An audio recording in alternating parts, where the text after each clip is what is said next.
Halo semuanya, selamat datang kembali di analisis materi kita. Hari ini kita punya satu studi kasus yang sejujurnya benar-benar luar biasa.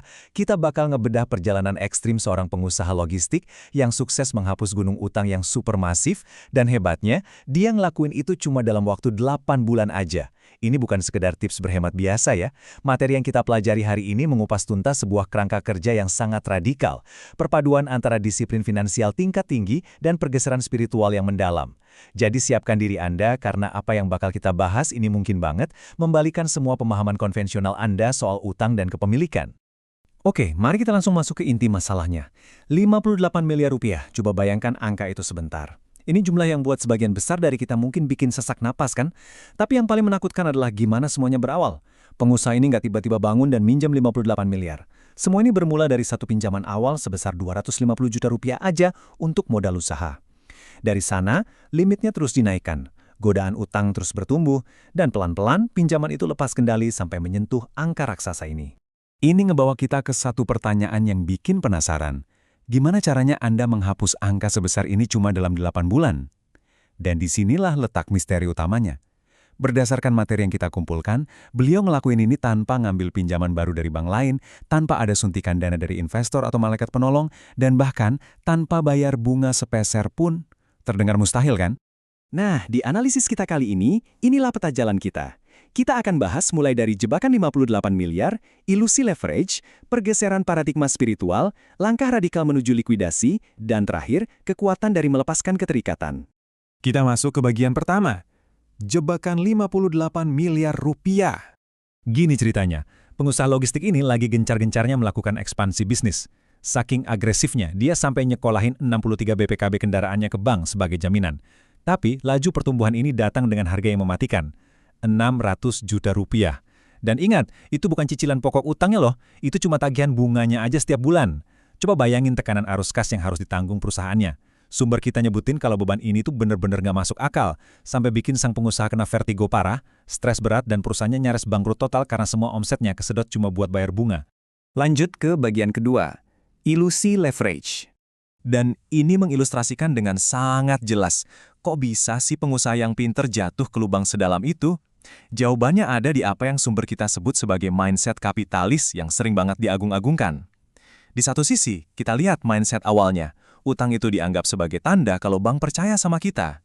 Makin banyak utang, makin keren, karena katanya bisa mempercepat pertumbuhan bisnis.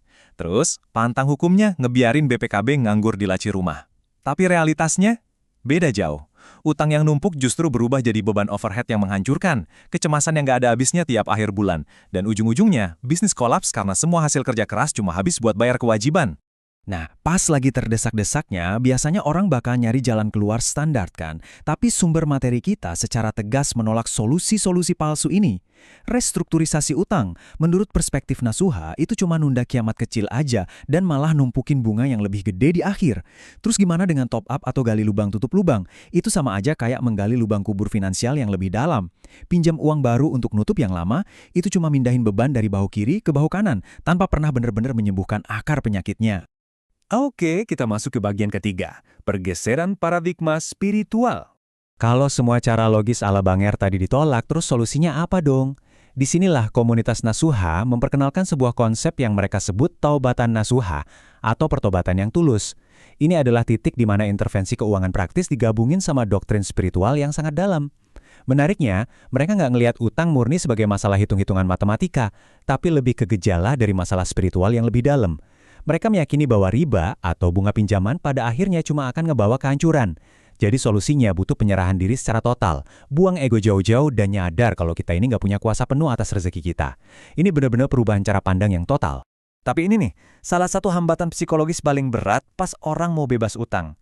Ada kalimat yang menohok banget. Anda dihormati karena mobil Anda, bukan karena siapa diri Anda sebenarnya.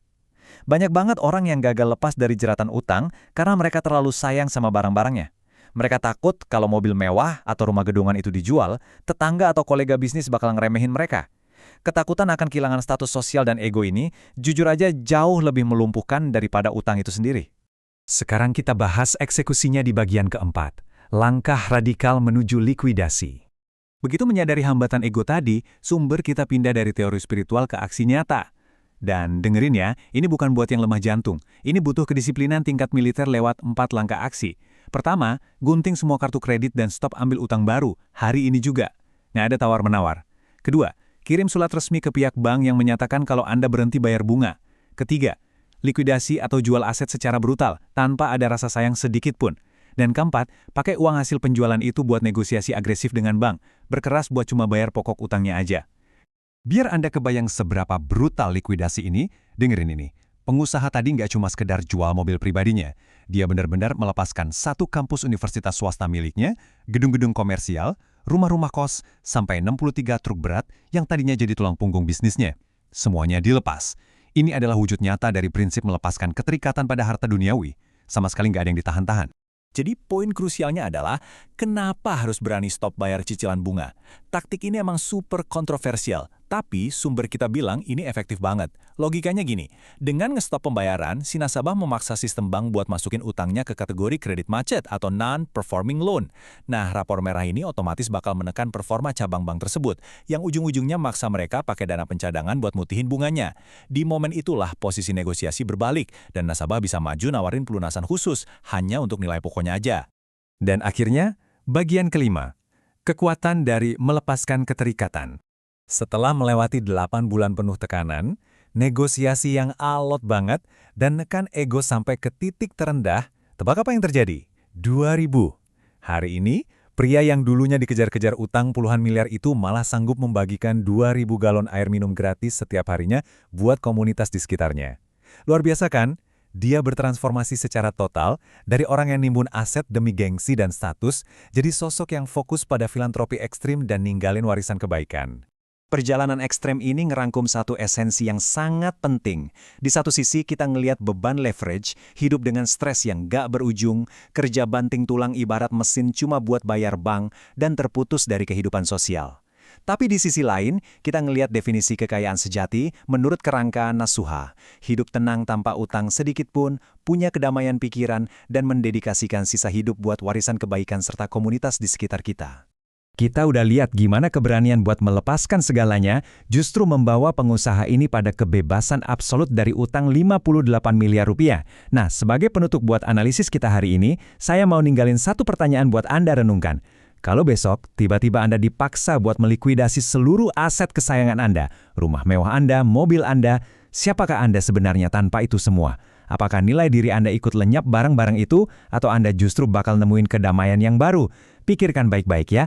Terima kasih banyak udah bergabung hari ini, dan teruslah jadi pembelajar yang fokus.